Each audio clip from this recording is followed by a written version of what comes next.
தேவன் நோவாவையும் அவனுடனே பேழையில் இருந்த சகல காட்டு மிருகங்களையும் சகல நாட்டு மிருகங்களையும் நினைத்தருளினார். தேவன் பூமியின் மேல் காற்றை வீச பண்ணினார். அப்பொழுது ஜலம் அமர்ந்தது. ஆழத்தின் ஊற்றுக்கண்களும் வானத்தின் மதகுகளும் அடைப்பட்டன. வானத்து மழையும் நின்று போயிற்று. ஜலம் பூமியிலிருந்து நாளுக்கு நாள் வற்றிக்கொண்டே வந்தது. 150 நாளுக்கு பின்பு ஜலம் வடிந்தது. 7ஆம் மாதம் 17ஆம் தேதியிலே பேழை அரராத் என்னும் மலைகளின் மேல் தங்கிற்று. 10ஆம் மாதம் மட்டும் ஜலம் வடிந்து கொண்டே வந்தது. 10ஆம் மாதம் முதல் தேதியிலே மலைச்சிகரங்கள் காணப்பட்டன. 40 நாள் சென்ற பின் நோவா தான் பேழையில் செய்திருந்த ஜன்னலை திறந்து ஒரு காகத்தை வெளியே விட்டான். அது புறப்பட்டு பூமியின் மேல் இருந்த ஜலம் வற்றி போகும் வரைக்கும் போகிறதும் வருகிறதுமாயிருந்தது. பின்பு பூமியின் மேல் ஜலம் குறைந்து போயிற்றோ என்று அறியும்படி ஒரு புறாவை தன்னிடத்திலிருந்து வெளியே விட்டான். பூமியின் மீதெங்கும் ஜலம் இருந்தபடியால் அந்த புறா தன் உள்ளங்கால் வைத்து இளைப்பாற இடம் காணாமல் திரும்பி பேழையிலே அவனிடத்தில் வந்தது. அவன் தன் கையை நீட்டி அதை பிடித்து தன்னிடமாய் பேழைக்குள் சேர்த்து கொண்டான். பின்னும் 7 நாள் பொறுத்து மறுபடியும் புறாவை பேழையில் இருந்து வெளியே விட்டான். அந்த புறா சாயங்காலத்தில் அவனிடத்தில் வந்து சேர்ந்தது. இதோ அது கொத்தி கொண்டு வந்த ஒரு ஒலிவ மரத்தின் இலை அதன் வாயில் இருந்தது.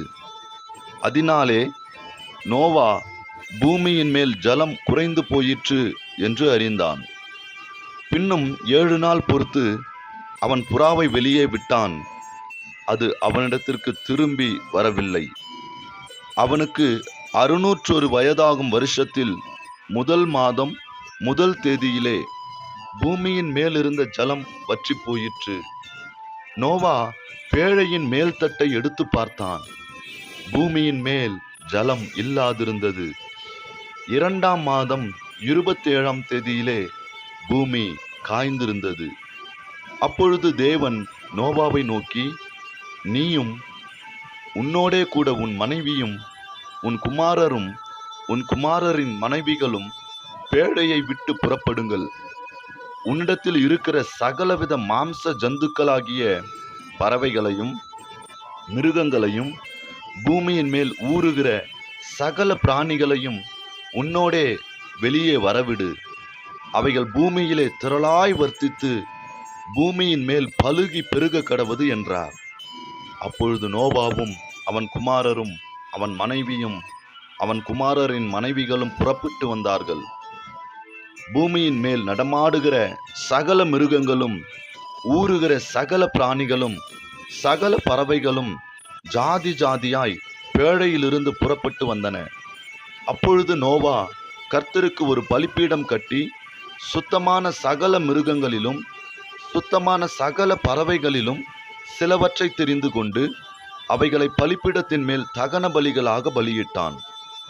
சுகந்த வாசனையை கர்த்தர் முகர்ந்தார்.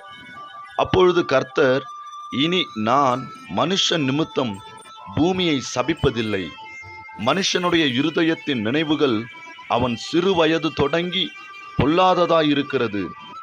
நான் இப்பொழுது செய்தது போல இனி சகல ஜீவன்களையும் சங்கரிப்பதில்லை.